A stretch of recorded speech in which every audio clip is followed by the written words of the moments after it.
Hey guys, what is up? It's Laura here, back with another video. So one of my shorts ended up doing not too bad. I still get views on it like all the time, and it was like day in my life as a retail merchandiser. So today's video is going to be the truth about retail merchandising. I can't exactly say like all of the apps that I use, but I do use multiple. I use like one website and like 2 apps. It gets very overwhelming if you have too many, but I can't tell the exact like names of said websites because the last time I did that, which was on my TikTok, and the video only had like 2,000 views. I don't know if like someone told on me or if there was something that I didn't see in like the writing or something, but the company shut down my account. And the thing is, the company never said that the TikTok was the reason why they shut down my account, but I think it's a bit strange that they shut down my account like a week and a half after that video was a thing. So I learned my lesson, which is too bad because I did actually like using that company. Anyways, so I'm going to go ahead and go over the various types of jobs that you will probably do. Also, I want to preface for people who are wanting to get into like merchandising and mystery shopping. This is not like the type of job where you can really like successfully do if you're working like 40 to 60 hours, because like, yeah, there's jobs you can do on your days off, but in order to make like decent money from it, you're going to want like a good amount of time to dedicate to it. So the reason why I'm able to get as many jobs as I do is because it's like my main job. Like technically, social media influencing is my like secondhand job. It's my job that I do like on the side, but like my main bills are paid through merchandising. So what merchandising is basically you go into a store and the store has various displays that one would visit. Most of the time, if you're looking at like a full shift, like you want to be there from like 4 to 8 hours, you'll have like a team lead and they'll tell you what to do basically. And essentially what the work most of the time is you'll be working on various displays. So you'll be like moving stuff around, pricing stuff, or sometimes like the more lengthy merchandising jobs is when they have like new stores that have to be like set up from the ground up. I've done multiple jobs like that where like the grocery store is being moved to some other company or got bought out or whatever. Those types of jobs usually take like a week or 2 weeks depending. And then the small jobs is like they already have the stuff set up, like ready to go, but it needs to be switched over to like the current season's like planogram or whatever. And a planogram is basically a piece of paper that you read off and it'll show like the exact locations of like where everything needs to be. If you don't get a planogram, then usually that means that whoever is running the new store is just kind of playing it by ear to figure out where things are located. So then later on, after the inventory like gets sold, they have a good idea on like what sells and what doesn't, then they actually create a real planogram. And then as for merchandising, so merchandising is different than mystery shopping, but they kind of go hand in hand with how the work goes. So you can either do auditing. So auditing, what that means is you go into a store and sometimes they'll have you restock the product. Like usually when you audit something, it means that you're putting down how many counts of whatever product. So like say we have this item. It's the Dove Men Care. So you see that on the display, and I would write in my notes how many of this scent there is. And it's pretty simple. Sometimes you have to take pictures of like the displays as well, and there's such a thing as like overlap. So what that means is you'll take a picture of the display like straight on, and then you'll take a picture of the next display straight on, and then if like your camera doesn't fit the whole thing, then you have to take a picture of the middle so that everything becomes cohesive, because the people that are auditing like your job want like a full view if they were to put it together, basically.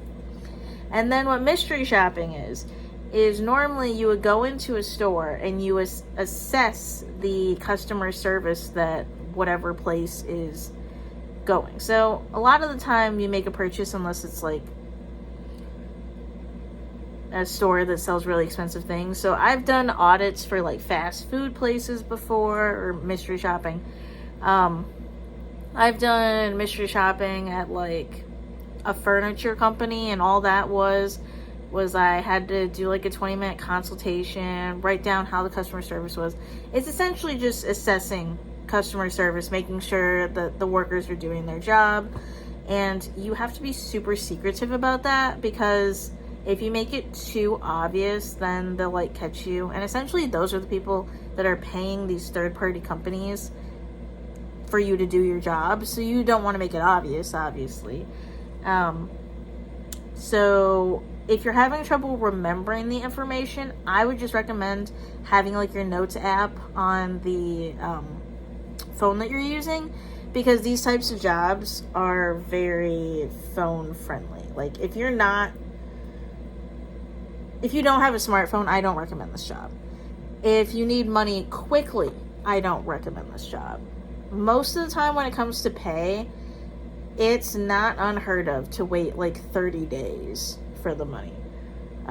Most of the time I don't wait that long. I wait like 2 weeks or 2.5 weeks for all my stuff to get approved. And also, if you're missing like one single thing, say like one of the pictures isn't correct, or say like one of the things that you scanned isn't correct or whatever, they will make you go back to the store. And also, if you have anxiety like talking to managers, or like you're not really good under pressure, this is definitely not a job for you. I've had so many instances where I've had like really rude managers like kick me out, like literally use that verbiage, or be like, well, you're not supposed to be here, even though I had like documentation that I could be there.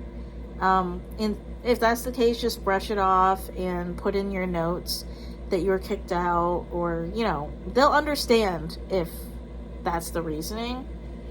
And then finally, one of my favorite jobs to do for this type of line of work is some companies with these like apps, websites, whatever.